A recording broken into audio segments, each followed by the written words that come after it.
Okay, so we're diving into Genesis 8 today. We're kind of Yes. picking things up right after the flood waters have covered everything. Noah's in the ark. Ah, floating. But this is where things start to, well, change. The text says the waters begin to recede. Right. The end of the deluge. Yeah. So what actually happens? How does the world start drying out? Well, what's really interesting, right at the start, chapter 8, verse 1, it says, God remembered Noah. Remembered. Like, oh yeah, Noah. Well, it's more than just recalling. It's like an active turning back towards him, re-engaging.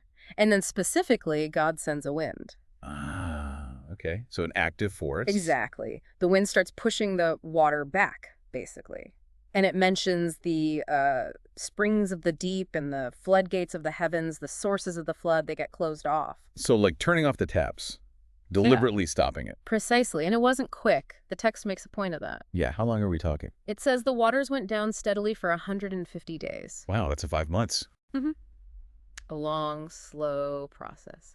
And then on a very specific date, 17th day, 7th month, the ark comes to rest. It grounds itself. On the mountains of Ararat. Right. That's it. So they're stable, not just drifting anymore, but, they can't just hop out yet. Still too wet, I guess. Yeah. How do they figure out when it's actually safe? Well, Noah gets practical. He starts sending out birds, reconnaissance, Okay, basically. makes sense. Which ones?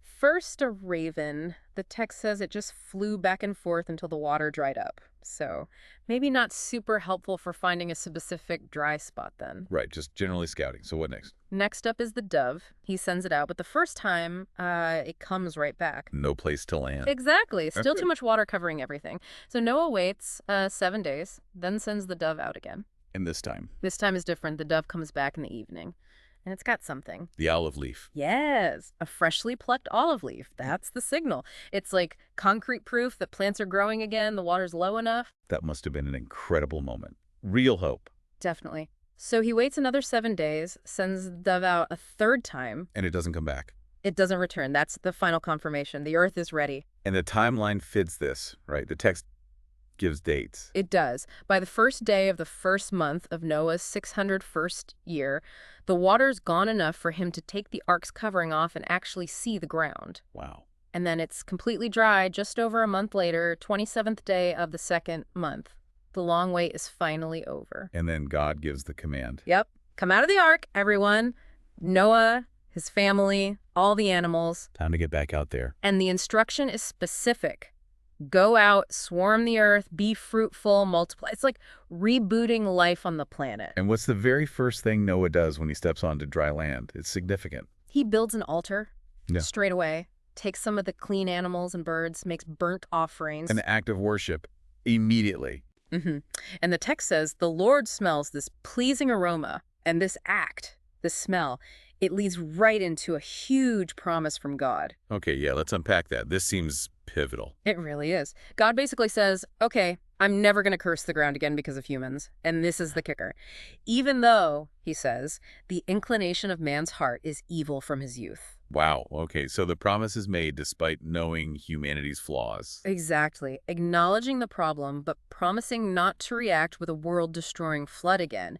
It sets a completely new precedent. And there's more to it, about nature itself. Yes, that's the culmination, this amazing declaration. While the earth remains, seed time and harvest, cold and heat, summer and winter, day and night shall not cease. The cycles of nature are guaranteed. Unconditionally, the fundamental rhythms of the planet, the seasons, agriculture, day and night, they're promised to continue. Stability. So just to kind of recap the big points in this chapter. Yeah. God actively makes the waters recede. Noah uses the bird's raven, then the dove with the olive leaf to check for dry land. Then the command to leave the ark and repopulate, Followed immediately by Noah's worship, building the altar. which then leads to God's huge promise. No more flood curse, and the guaranteed continuation of natural cycles. Right. Moving from, chaos and judgment to preservation and this foundational promise. It's a major turning point in the narrative. So here's maybe something to think about. How does this idea, this ancient promise of enduring natural cycles, seed time, harvest, summer, winter, how does that resonate with you today? Or maybe challenge how you see things? Especially considering the text links that promise directly to God's view of human nature. Right. What might that connection between us and the stability of creation as it's described here make you ponder, something to mull over?